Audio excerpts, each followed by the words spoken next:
السلام علیکم، بسم اللہ الرحمن الرحیم۔ صدقہ کرنے کے اندر ضروری نہیں کہ صدقہ بکرا ہی کیا جائے یا کوئی گائے کی جائے یا کوئی اونٹ کیا جائے۔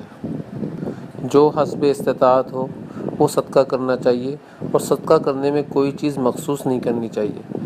اب یہ جو لوگوں کے اندر مشہور ہو گیا کہ بکرا کرو تو کالا رنگ کا ہونا چاہیے، اور کالا رنگ کے بکرے کاٹیں گے، ذبح کریں گے، صدقہ کریں گے تو بلائیں جلدی کٹیں گی، بلائیں جلدی اتریں گی۔ تو یہ بات بالکل من گھڑت بات ہے، بے بنیاد بات ہے۔ اس بات کے اندر کوئی حقیقت نہیں ہے، بلکہ سب سے افضل صدقہ تو وہ ہے، حضور اکرم صلی اللہ علیہ وسلم نے فرمایا کہ تیرا سب سے افضل صدقہ وہ ہے جو تو اپنے ان رشتہ داروں پر صدقہ کرے جو تیری ذات کے اعتبار سے کینہ رکھتے ہیں، بغض رکھتے ہیں، غیبت کرتے ہیں، چغل خوری کرتے ہیں، بدگمانی رکھتے ہیں، لیکن مسکین ہے۔ پھر تو اس کے اوپر صدقہ کر رہا ہے، تجھے پتہ ہے یہ تیری برائیاں کرتے ہیں، پھر تو اس کے اوپر صدقہ کر رہا ہے، تو تیرا سب سے افضل صدقہ یہ ہے۔ اب بتائیے، اس عمل کو حضور اکرم صلی اللہ علیہ وسلم نے سب سے افضل صدقہ قرار دیا ہے کہ اپنے ان رشتہ داروں پر خرچ کرو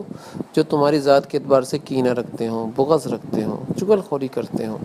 تمہیں طرح طرح کی تکلیف دینے کے لیے کوئی کسر نہیں چھوڑتے، لیکن تم ان کے اوپر اگر وہ مسکین ہے تو خرچ کرو، صدقہ کرو۔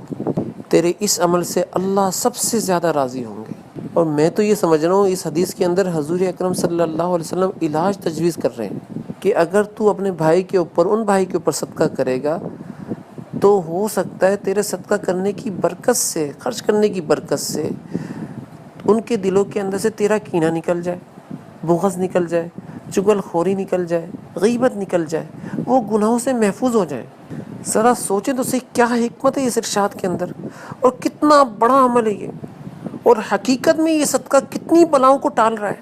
اور یہ صدقہ کتنے شیطانوں کو شکست دے رہا ہے۔ غیبت کے شیطان کو شکست دے رہا ہے، کینے کے شیطان کو شکست دے رہا ہے، بغض اور عداوت کے شیطان کو شکست دے رہا ہے، چغل خوری کے اوپر جو شیطان لگا ہوا ہے، جس کی ڈیوٹی ہے اس کو شکست دی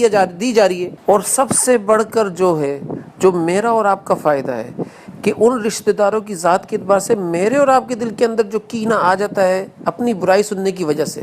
خرچ کرنے سے وہ کینہ بھی نکل رہا ہے۔ اللہ کے رسول صلی اللہ علیہ وسلم کے ہر ارشاد کے اندر کتنی حکمتیں اللہ تعالیٰ نے مضمر رکھی ہیں، کیا روحانیت پوشیدہ رکھی ہے، یہ میں اور آپ سوچ ہی نہیں سکتے۔ اللہ ہمیں پیارے رسول اکرم صلی اللہ علیہ وسلم کی سنتوں پر عمل کرنے والا بنائے، آمین۔